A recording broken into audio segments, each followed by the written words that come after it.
ஞாயிறு நோக்கி நடப்போம், இறை வார்த்தையை உயிராக்கி இறைவனை வாழ்வாக்கி வாழ்வோம். வாருங்கள், இறை வார்த்தையை அறிந்து அன்பு செய்து சாட்சிகளா.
தந்தை, மகன், தூய ஆவியாரின் பேராலே ஆமென்.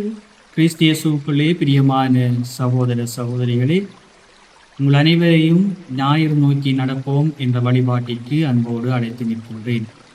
இன்று எமது திரு அவையானது கிறிஸ்துவினுடைய திரு உடல் திருரத்த பெருவிழாவை கொண்டாடுகின்றது. இப்பெருவிழாவானது தூய மூவொரு கடவுளின் பெருவிழாவிற்கு பின்வருகின்ற வியாழக்கிழமையிலே கொண்டாடப்பட்டாலும் பெரும்பாலான ஆலயங்களிலே இது ஞாயிற்றுக்கிழமை கொண்டாடப்படுகின்றது. இவ்விழாவானது 13ஆம் நூற்றாண்டிலே பெல்ஜியம் நாட்டிலே வாழ்ந்த அருட்சகோதரி ஜூலியானா என்பவருக்கு ஒரு வழிபாடு ஊடாக இவ்விழா கொண்டாட ஆரம்பிக்கப்படுகின்றது.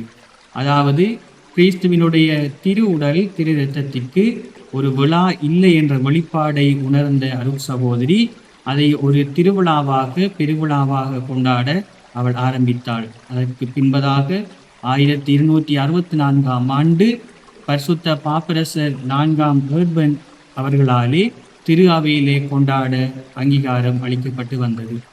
அன்பார்ந்த சகோதர சகோதரிகளே, கிறிஸ்துவனுடைய திரு உடல் திரு இரத்தம் என்பது வெறுமனே ஒரு சாதாரண சதையோ அல்லது சாதாரண இரத்தமோ அல்ல. மாறாக எங்களுடைய ஆன்மீகத்திற்கும் ஆன்மாவுக்கும் எங்களுடைய விண்ணகத்திற்குமான ஒரு நிரந்தர உணவாக இருக்கின்றது. ஆகவே இதை தினம்தோறும் பெற்றுக்கொள்வது நாங்கள் அனைவரும் பெற்ற மிக பெரும் பாக்கியமாக இருக்கின்றது. ஏனென்று சொன்னால் இது வெறுமனே ஒரு சாதாரண மனிதனுடைய அப்பமோ ரசமோ அல்ல, மாறாக கடவுளினுடைய மகனாகிய இயேசு கிறிஸ்துவினுடைய திரு உடலையும் திரு இரத்தத்தையும் நாங்கள் பெறுகின்றோம். ஆகவே இந்த திருவிருந்திலே பங்கு பெறுவதற்கு முதலிலே நாங்கள் தகுதி உள்ளவர்களாக இருக்க வேண்டும். தகுதியோடு நாங்கள் அதை பெற்றுக்கொள்ளுகின்ற பொழுது கிறிஸ்துவினுடைய விண்ணக விருந்திலே நாங்கள் பங்கு கொள்வதற்கு இம்மண்ணகத்திலே நாங்கள் தகுதி அடைகின்றோம். அதற்காக எங்களை தயார்படுத்துகின்றோம். ஆகவே தொடர்ந்து இறைமகன் இயேசுவினுடைய திருவிருந்திலே பங்கு பெறுவதற்கு நாங்கள் அனைவரும் நல்ல பாவ சங்கத்தினூடாக எங்களை தயார்படுத்தி அவருடைய திரு உடலையும் திரு இரத்தத்தையும் எங்கள் உணவாகவும் ஆன்மீக பானமாகவும் பெற்று எங்கள் வாழ்க்கையிலே நாங்கள் விண்ணக விருந்திற்கு பங்கெடுக்கக்கூடிய நல்ல மக்களாக நாங்கள் திகழ இறைவன் தொடர்ந்து எங்களை ஆசீர்வதிக்க வேண்டும் என்று சொல்லி தொடர்ந்து மன்றாடுவோம். அன்பும் இரக்கமும் நிறைந்த இறைவா, இன்றைய நாளை தந்தமைக்காய் உமக்கு நன்றி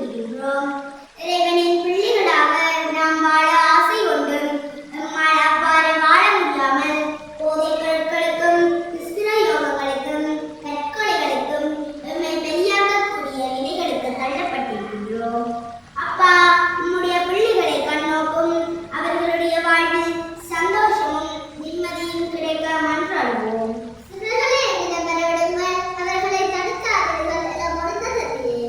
சிறுவர்களாகிய நாம் வாழும் இந்த உலகில் மற்றவர்களை மதிக்காது, பெற்றோருக்கு கீழ்ப்படியாது, இன்சொல் பேசாது, முதியோருக்கு கீழ்ப்படியாது, கல்வி அலட்சியமாக இருந்த காரணங்களுக்காக வரம் பெறுகின்றோம்.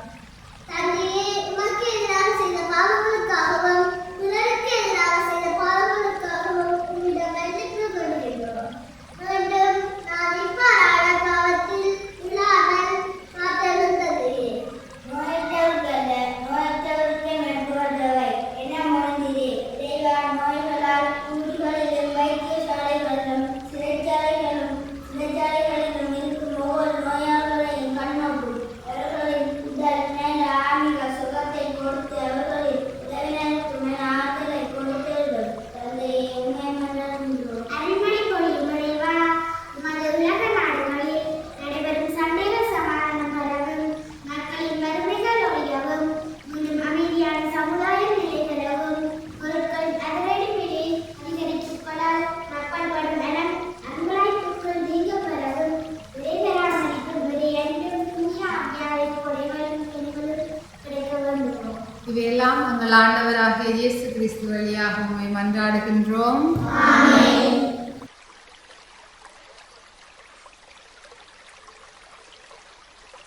அன்பார்ந்த சகோதர சகோதரிகளே, பொது காலத்தின் 10ஆம் வாரத்தில் காலடி எடுத்து வைத்துள்ள நாம் இன்றைய நாள் ஆண்டவரின் திருவுடல் திரு இரத்த பெருவிழாவை கொண்டாடுகின்றோம்.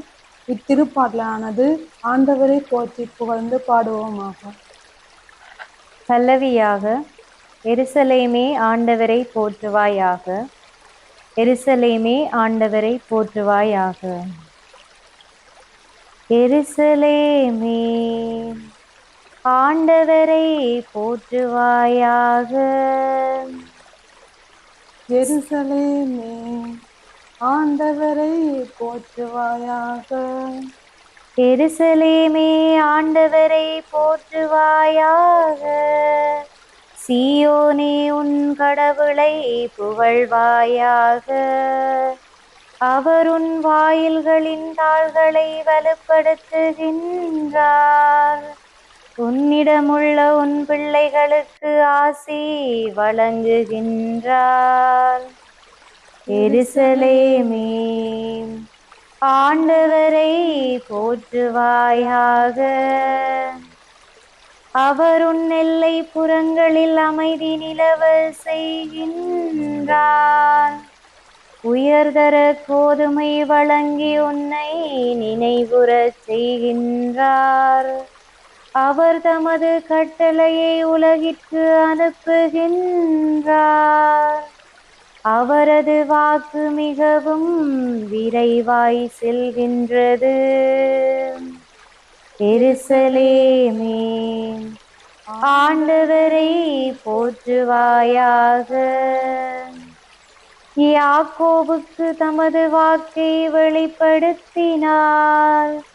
இஸ்ரேலுக்கு தம் நியமங்களையும் நீதிநெறிகளையும் அறிவித்தார். அவர் வேறெந்த இனத்துக்கும் இப்படி செய்யவில்லை. அவருடைய நீதி நெறிகள் அவர்களுக்கு தெரியாது. எருசலேமே ஆண்டவரை போற்றுவாயாக, எருசலேமே ஆண்டவரை போற்றுவாயாக.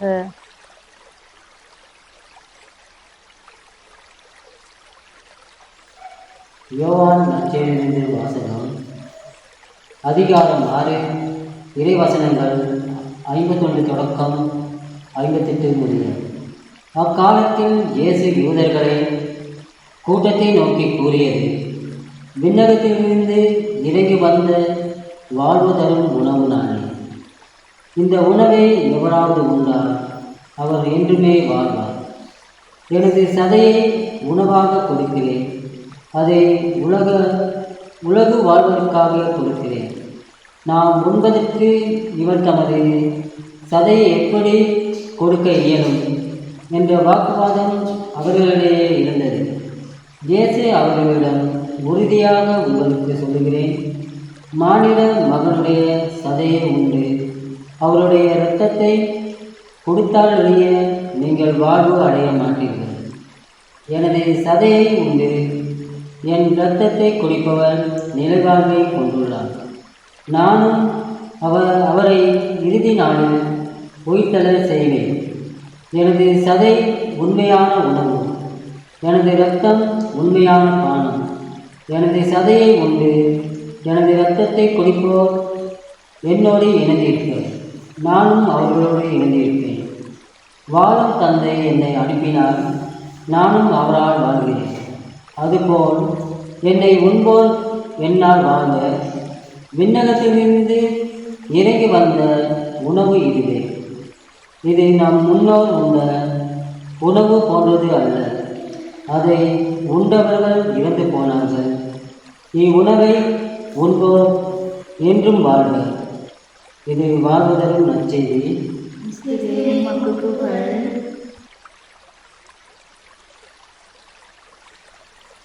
யோவான் நற்செய்தி 6ஆம் அதிகாரம் 51வது வசனம் தொடக்கம் 58வது வசனம் முடிய.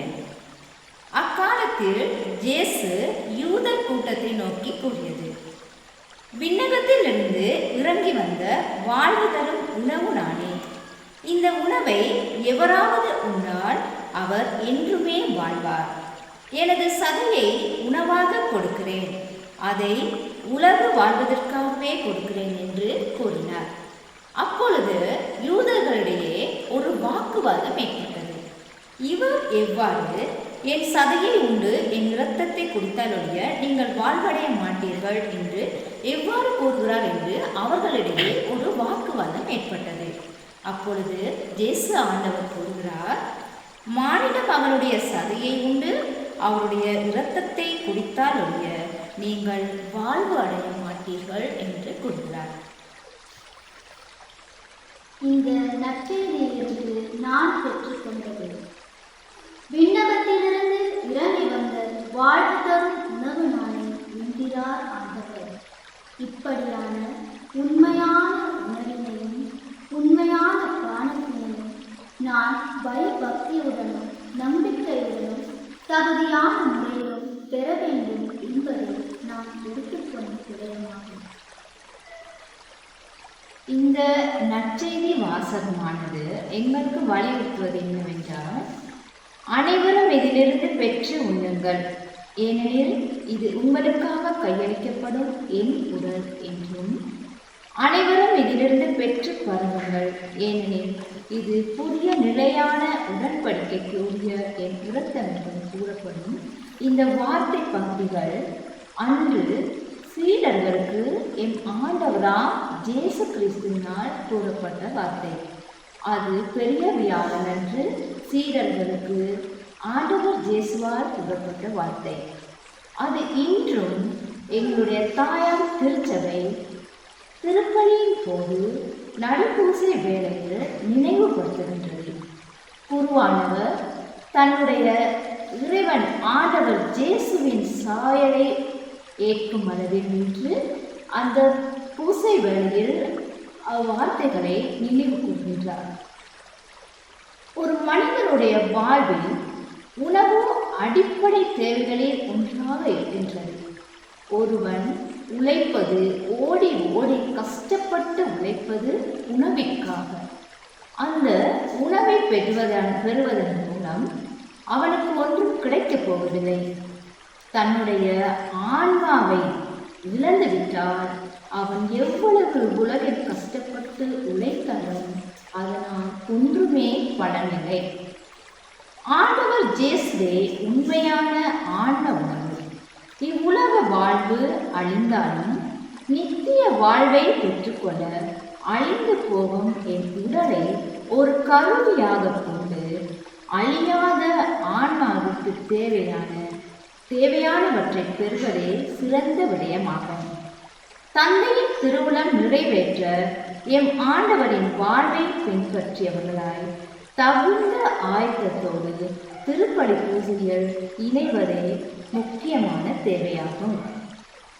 இந்த நற்செய்தி நமக்கு சொல்லுவது, நற்கருணையை நாங்கள் என்றும் விளையாட்டாக கருதக்கூடாது.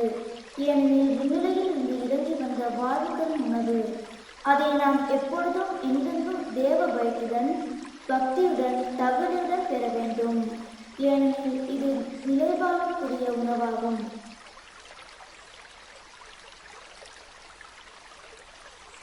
அன்பின் இறைவா, நீர் எமக்கு செய்த நன்மை திறங்களுக்காக நன்றி கூறுகின்றோம். அன்பே உருவான இறைவா, உன் திருமகன் இயேசுவின் திருவுடல் திரு இரத்தத்தை ஆன்மீக உணவாக பெற்றுக்கொள்ளும் நாம் இறை இயேசுவுக்கு சாட்சிகளாக எம் குடும்பங்களிலும் பங்கிலும் சமுதாயத்திலும் வாழ்வோம். உலகில் வாழும் அனைத்து குடும்பங்களையும் உன் கரத்தில் ஒப்படைக்கின்றோம். ஒவ்வொரு குடும்பமும் திரு குடும்பங்களாக வாழ அருள் தாரும். பிரிந்து வாழும் குடும்பங்கள் புரிந்துணர்ந்து சேர்ந்து வாழ அவர்களது உள்ளத்தை தூய ஆவியால் நிரப்பியருளும். எங்கள் பங்கில் உள்ள குடும்பங்களிலே இறை அழைத்தல்கள் கிடைத்திடவும் அருள் தாரும். இந்த மன்றாட்டுக்களை எங்கள் ஆண்டவராகிய கிறிஸ்து வழியாக உம்மை மன்றாடுகின்றோம். ஆமென். தாயே, உன்னல்ல தாயாரே, இந்த நாள் முழுவதும் எங்களை சடுதி மரணத்திலும் சாவான பாவத்திலும் சகல பொல்லாப்புகளில் இருந்தும் காத்து கொள்ளும். மரியாயே, உன்னல்ல தாயாரே, இந்த நாள் முழுவதும் எங்களை சடுதி மரணத்திலும் சாவான பாவத்திலும் சகல பொல்லாப்புகளில் இருந்தும் காத்து கொள்ளும். மரியாயே, உன்னல்ல தாயாரே, இந்த நாள் முழுவதும் எங்களை சடுதி மரணத்திலும் சாவான பாவத்திலும் சகல பொல்லாப்புகளில் இருந்தும் காத்து கொள்ளும். ஆண்டவர் உங்களோடு இருப்பாராக. உம் ஆன்மாவோடும் இருப்பாராக. எல்லாம் வல்ல இறைவன் தந்தை மகன் தூயாவி உங்களை நிறைவாக ஆசீர்வதிப்பாராக. ஆமென்.